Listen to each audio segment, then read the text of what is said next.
బ్రహ్మజ్ఞానంతు బ్రాహ్మణ అని అంటాం. అట్లాంటి బ్రహ్మజ్ఞానాన్ని పెంపొందించే శక్తి బ్రాహ్మణత్వానికి ఉంది. అందులో బ్రాహ్మణత్వంలో వేద శాఖలు అనేకంగా ఉన్నాయి. 1135 రకాల వేద శాఖలు ఉండేవి. ఆ వేద శాఖల్లో శాఖాపరంగా ప్రాంతపరంగా కూడా మారాయి. అందులో ఆరామద్రావిడ సంఘం అనేటువంటిది మాది. కొన్ని వేల సంవత్సరాల ఈ సంఘం ఉన్నది. మనకి సూర్యనారాయణ స్వామి దేవాలయంలోనే, ఇక్కడ పైడితల్లి అమ్మవారి దేవాలయంలోనే కాదు, వివిధ ప్రాంతాల్లో సింహాచలం ఇలాంటి ప్రాంతాల్లో కూడా మా అర్చకులందరూ కూడా ఉన్నారు. అర్చకత్వం ఉంది, పౌరోహిత్యం ఉంది, యజ్ఞాగాధికృత విభాగం కూడా ఉంది, అగ్రహారాలు కూడా ఉన్నాయి. కొన్ని వేల సంపదలు కలిగి ఉండినటువంటి బ్రాహ్మణులు వాళ్ళ వైదిక ధర్మాన్ని, వృత్తిని కాదు వైదిక ధర్మాన్ని ఆచరించడం శ్రేయస్కరంగా పెట్టుకుని అనేక కార్యక్రమాలను చేపట్టారు. యావత్ భారతదేశం పర్యటించినటువంటి చరిత్ర కూడా ఉంది. అయితే ఈ సంఘం పెట్టిన తర్వాత సంఘపరంగా కొన్ని కార్యక్రమాలు లోక ప్రయోజనము, ప్రజా ప్రయోజనము దృష్ట్యా వైదిక కార్యక్రమాలు ఎక్కువ చేశారు. ఆ చేయడంలో క్రమక్రమంగా సామూహికంగా చేసినటువంటి కార్యక్రమాల్లో ఇదొక తురాయి లాంటిది, మైలురాయి లాంటిది అని చెప్పాలి. సామూహిక షష్ట్యబ్ద పూర్తి ఉత్సవములు ఎక్కడ ఉన్నప్పటికీ ఇవి ఎందుకు ఇతరుల చేత మేము చేయించడం కాదు, మేమే చేయాలి, వ్యక్తిగతంగా చేయడం కాదు, సామూహికంగా చేయాలనేటువంటి ఒక ఆలోచన కార్యవర్గం నిర్ణయించింది. ఆ కార్యవర్గ నిర్ణయం మేరకు ఈ కార్యక్రమాన్ని అంతటిని కూడా రూపకల్పన చేశాము. దీన్ని సామూహికంగా ఇంతవరకు ఎవరు కూడా చేసినట్టుగా మాకు తెలియదు. మేము మాత్రం ఇలా చేయాలని సంకల్పించుకొని సోదరులు అంపోల రుద్రకోటేశ్వర శర్మ గారు, నేను కూడా భాస్కర భట్ల శ్రీరామ శర్మ అంటారు, ఈ కార్యక్రమాన్ని రూపకల్పన చేశాం. మా శిష్యవర్గాలతో వచ్చాం. అనేక ప్రాంతాల నుంచి అందరూ వైదికం నేర్చుకున్నటువంటి వాళ్ళే. కానీ ఈ షష్ట్యబ్ది తాలూకా విశేషం ఏంటంటే ఒంటరినైపోయాననేటువంటి భావన 60 ఏళ్ళప్పుడు వస్తుంది అంటాడు. బలం ఏవైతే ఉన్నాయో మనకి శారీరకంగా పెరుగుదల 10 ఏళ్ళ వరకు ఉంటుంది. మానసికమైనటువంటి బుద్ధి బలం అనేటువంటిది 20 ఏళ్ళ వరకు పెరుగుతుంది. 30 ఏళ్ళ వరకు శారీరక దారుఢ్యం అనేటువంటిది పెరుగుతుంది. 40 ఏళ్ళకి వచ్చేసరికల్లా చత్వారి అంటే 40 అని అర్థము. దాన్నే చత్వారం అంటుంటాము. అంటే కళ్ళకి సంబంధించినటువంటి చిన్న వ్యాధి ప్రారంభమవుతుంది. 50 సంవత్సరాలకి శారీరకంగా మానసికంగా చిన్న దుర్బలత్వం వస్తుంది. 60 వచ్చేసరికల్లా శారీరక స్థితి మారుతుంది. ఆ 60వ సంవత్సరంలోకి వచ్చినప్పుడు ఏం చేయాలి అని యయాతి శుక్రాచార్యుల వారిని అడిగినప్పుడు ఆ శుక్రాచార్యుల వారు చెప్పినటువంటి ఈ కార్యక్రమాన్ని మనం ఇప్పుడు నిర్వర్తింపజేశాం. ఇది లోకంలోకి ఎలా వచ్చిందంటే అష్టాదశ పురాణాలు రాసినటువంటి వ్యాసుల వారు వైశంపాయన వారు అడిగినటువంటి దానికి సమాధానంగా ఈ షష్ట్యబ్ది వ్రతం అన్నారు. ఇందులో ఉగ్రరథుడని ప్రధానంగా ఉంటాడు. ఎందుకంటే అపమృత్యు అనేటువంటిది ఒకటి ఉంది. దానికి ఉగ్రుడు కలిస్తే వెంటనే అది ఇబ్బంది పెడుతుంది. దాని పక్కనే మృత్యుంజయుడు ఉంటాడు.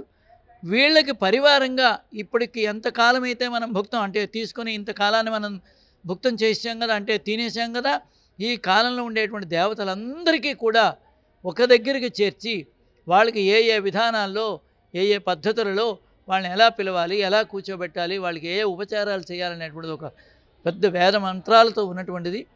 అది ఈనాడు చేసి దాన్ని ధార్మికంగా సమాజం కోసం, సమాజ హితం కోసం ఈ కార్యక్రమాన్ని పండిస్తూ ఇంకొక అద్భుతమైనటువంటి ఆలోచన ఏంటంటే ఈ సందర్భంగా రేపు ఉదయం ఎవరైతే షష్ఠి పూర్తి చేసుకున్నారో వాళ్ళకి వాళ్ళ పిల్లలు, మనవలు, మునిమనవలు కూడా వచ్చి పాద పూజలు చేస్తారు. అది చాలా విశేషమైనటువంటిది. ఎందుకంటే అది సమాజానికి పెద్దలను గౌరవించడం అనేటువంటిది ఒక ఆదర్శప్రాయంగా ఉండాలని అదొక కార్యక్రమం పెట్టాం. రేపు ఇదే సమయానికి ఈ షష్ఠి పూర్తి చేసుకున్నటువంటి వాళ్ళకంటే పెద్దవాళ్ళందరికీ వచ్చి ఆశీర్వదిస్తారు. అందుకే మా కార్యదర్శి గారు చెప్తున్నట్టుగా, రేజేటి ప్రసాదరావు గారు వారు చెప్తున్నట్టుగా రేపు సుమారుగా 1200 మంది వరకు వచ్చే అవకాశం ఉంది. అద్భుతమైన కార్యక్రమాన్ని రూపకల్పన చేసి ఇది ప్రజా శ్రేయస్సు కోసమే మేము చేస్తున్నాం తప్ప ఇక స్వార్థపూరితమైనటువంటి కాదు. మేము నేర్చుకున్నటువంటి విద్యకి సార్థకతగా ఇది చేస్తున్నాము. ఆరామద్రావిడ సంఘం తాలూకా ఆవిర్భావం 1982లో జరిగింది. నాటి నుండి నేటి వరకు కూడా దినదినాభివృద్ధి చెందుతూ ఈ సంస్థ మా సంఘం వారు అభివృద్ధి తీసుకొచ్చారు. 2018లో నేను కార్యదర్శిగా విశాఖపట్నం నుండి కేంద్ర కార్యదర్శిగా నేను ఇక్కడ అపాయింట్మెంట్ అవ్వడం జరిగింది. మా పెద్దవాళ్ళ తాలూకా సలహా మేరకు నాటి నుండి నేటి వరకు కూడా కేంద్రం అనేది విశాఖపట్నంగా పెట్టుకుని శ్రీకాకుళం, విజయనగరం, హైదరాబాద్ 3 శాఖలుగా పెట్టి 3 శాఖలలో కూడా అవతల పక్కన శ్రీకాకుళం జిల్లాకు సంబంధించి బరంపురం నుండి ఆ వెనుకలు ఉన్నటువంటి ఒరిస్సా ప్రాంతవాసులు కూడా శ్రీకాకుళం శాఖలో కలుపుకొని, యువతల పక్కన విజయనగరం శాఖలో రాయగడ, జగదల్పూర్, నవరంగపూర్ ఏరియాలో ఉన్న వాళ్ళందరినీ కలుపుకొని విజయనగరం శాఖని అభివృద్ధి చేసుకుంటూ వచ్చాం. ఇవన్నీ అయిన తర్వాత తెలంగాణలో కూడా మా శాఖ అనేది ఓపెన్ చేయడం జరిగింది.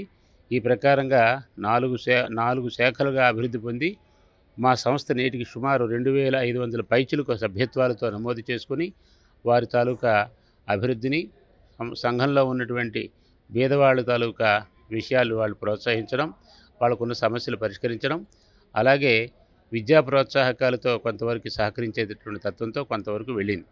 మేము వచ్చిన తర్వాత వయోవృద్ధులకి గుర్తించాలి, వారికి ఏదో ఒక విధంగా వాళ్ళ మనసులో ఉన్న కోరికలు నెరవేర్చాలి అని వారి తాలూకా వయస్సుని, ఆనందాన్ని, ఉత్సాహాన్ని పెంపొందించాలనే ఉద్దేశం కొద్దీ సన్మాన కార్యక్రమాలు పెట్టడం జరిగింది.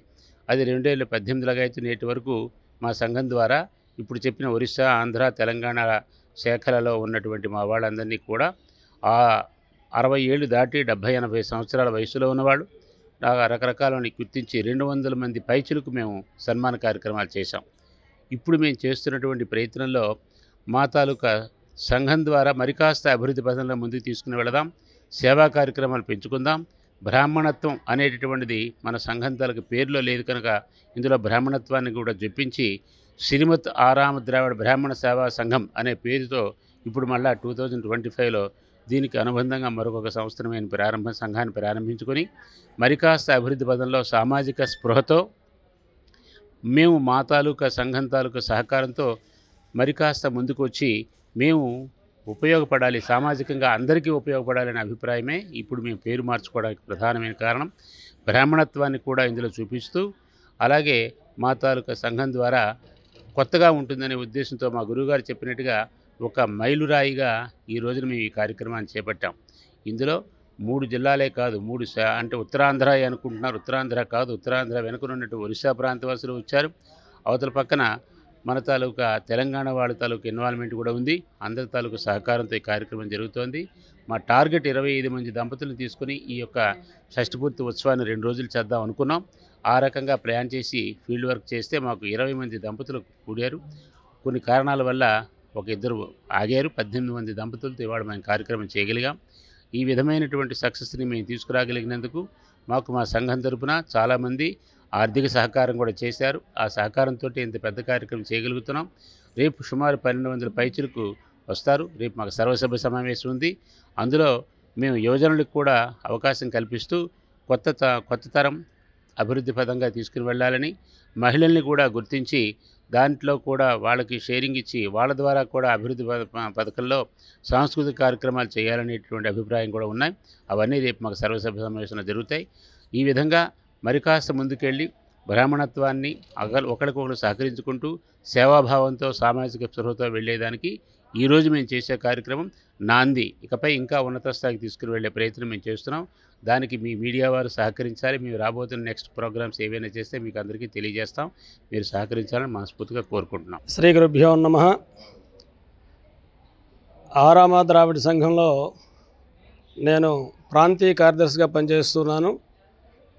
ఒరిస్సా రాష్ట్రం నుంచి రాయగడ పట్టణం నుంచి వచ్చాను.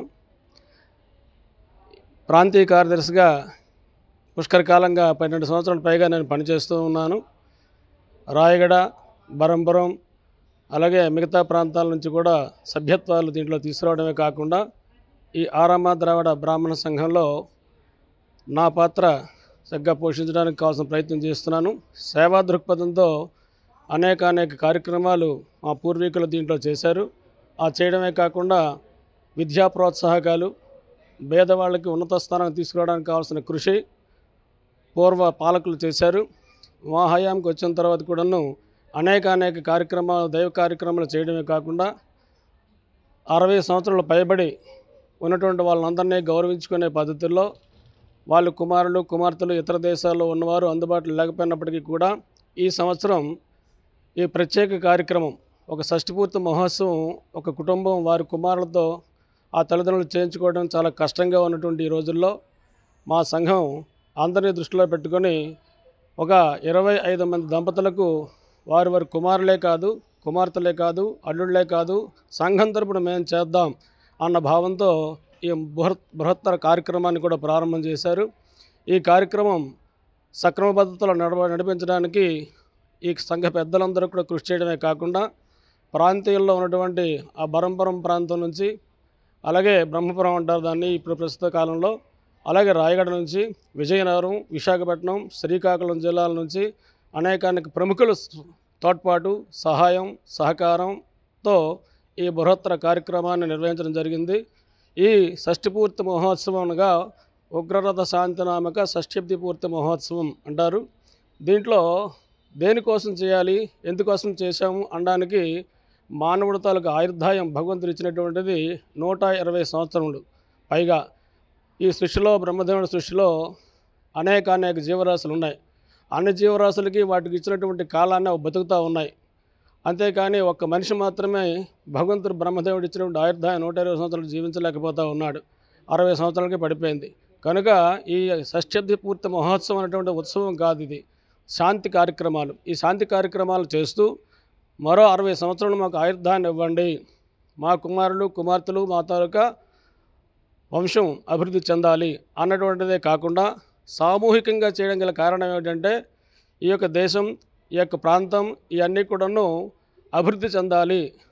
సమాజ సేవ, పారమార్థిక సేవ, అంతేకాకుండా మన పురాతన సాంప్రదాయాన్ని నిలబెట్టి మన ఆధ్యాత్మిక భావాన్ని ప్రజల్లో తీసుకుని వెళ్ళి ఈ ఆధ్యాత్మిక భావాన్ని అందరూ కూడా అభివృద్ధి చేసుకుని మన దేశానికి, మన రాష్ట్రానికి, మన ప్రపంచానికి విశ్వవ్యాప్త శాంతికి ఉపయోగపడే మంత్రోచ్చారణతో ఆ వేదంలో నిక్షిప్తమైనటువంటి ముఖ్య అంశాలన్నీ దృష్టిలో పెట్టుకొని వేద కోవిదులైన పండితోత్తముల ద్వారా ఈ యొక్క కార్యక్రమాన్ని వైభవోపేతంగా నిర్వహించినటువంటి పరిస్థితి ఈ సంవత్సరం జరిగింది. ఈ రకంగా జరగడం వలన ఇది చూసి మిగతా శాఖల వారు, అలాగే మిగతా వారు కూడా చేసుకుని మన భారతదేశ ఖ్యాతిని, గౌరవాన్ని ఇనుమడింపజేస్తారనే ఉత్సాహంతో ఉరకలు వేసుకుని ముందుకు వెళ్తారన్న భావంతో ఈ బృహత్తర కార్యక్రమాన్ని నిర్వహించినటువంటి, ఈ నిర్వహణకు సహకరించినటువంటి దాతలు, పెద్దలు అందరికీ కూడా మనస్ఫూర్తిగా అభినందిస్తూ వారి ఆశీర్వాదాలు ఎప్పుడూ ఇలానే ప్రజలపై, మాపై ఉంటూ మరిన్ని మంచి కార్యక్రమాలు చేయడానికి మిగతా వాళ్ళు కూడాను ముందుకు రావాలని ప్రాధేయపూర్వకంగా ప్రార్థన చేస్తూ ఈ యొక్క సమాజ సేవ అనేటువంటిది ముందుకు తీసుకుని వెళ్ళడానికి సహాయ సహకారాలు అందించవలసిందిగా ప్రముఖులందరినీ కోరుకుంటూ ఉన్నాం. అంతేకాకుండా ఇటువంటి సేవా కార్యక్రమాలు చేయటానికి దీక్ష చక్కగా ఉండాలి. ఆ దీక్షతో చేసినటువంటి కార్యక్రమం సక్సెస్ అవుతుంది. అదే ప్రకారంగా కోరిన విధంగా రామానంద స్వామి వారు కూడా వచ్చి అనుగ్రహ భాషణ చేసి ఈరోజు కూర్చున్నటువంటి షష్ఠిపూర్తి దంపతులందరికీ కూడా ఆశీర్వాదాన్ని, మంగళాశాసనాలని తెలియజేశారు. అటువంటివన్నీ కూడా జరగడం వలన ఈ లోకం సస్యశ్యామలంగా ఉండడానికి కూడా పనికొస్తుంది. అటువంటి బృహత్తర కార్యక్రమాలు చేయడం మాకు ముదాహంగా ఉంది.